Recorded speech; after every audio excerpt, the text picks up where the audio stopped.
এত তুফান গেছে আমার উপরে দিয়া।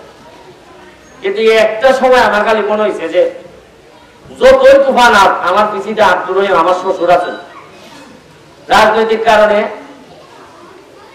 হয়তো আমার চাচা শ্বশুর আমার পিছিয়ে থাকতে পারছেন না, কিন্তু আমার শ্বশুর মনে হয়েছে যে তাই না, আমি একটা লোক তাইনের কাছে আমার সাহায্য নেওয়া লাগছে না, কিন্তু মনে হয়েছে একটা লোক আছে, এই লোকটা যদি পিছিয়ে থাকে তাইলে আর উপর আল্লাহ যদি রহমত থাকে আমার কেউ আটকেই থাকতো না। তাই না আমার শ্বশুর। আমার কাছে মনে হয়েছে, আপনারা জানেন কিনা, গত মাসে আমার লাইফের জীবনের উপরে একটা থ্রেট আইল। ওসি আমার এলাকার ওসি আইয়া কইল যে আপনার উপরে একটা থ্রেট আছে, যাই হোক থ্রেট যার মাধ্যমে তারে ধরা হলো। তা আমার কাছে যে কারণে যেভাবে থ্রেট দেওয়া হয়েছে, পরে যাওয়া হয়েছে, আমার কাছে মনে হয়েছে সত্যিকার অর্থই আমার জীবনের একটা হুমকি আছে।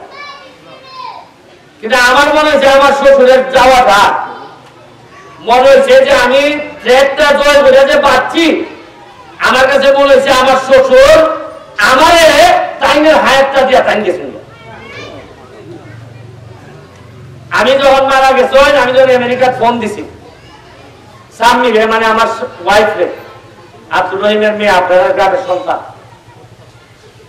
যখন আমি আমার আম্মারে বলছি আম্মা গো সাম্মি রে কইন না, সাম্মি রে কইন, তার বাবা হার্ট অ্যাটাক করছেন, এই সময় আমি খবর পাইছি তাই মারা গেছে।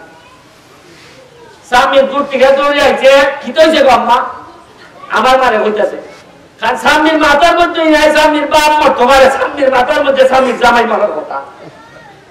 কারণ এরা প্রতিদিন সকাল উঠি আমারে কয় কে রেখে মানুষের পিছিয়ে রাখো, যে সাইডে রাজনীতি দুর্নীতি করে না তোমার কিতা।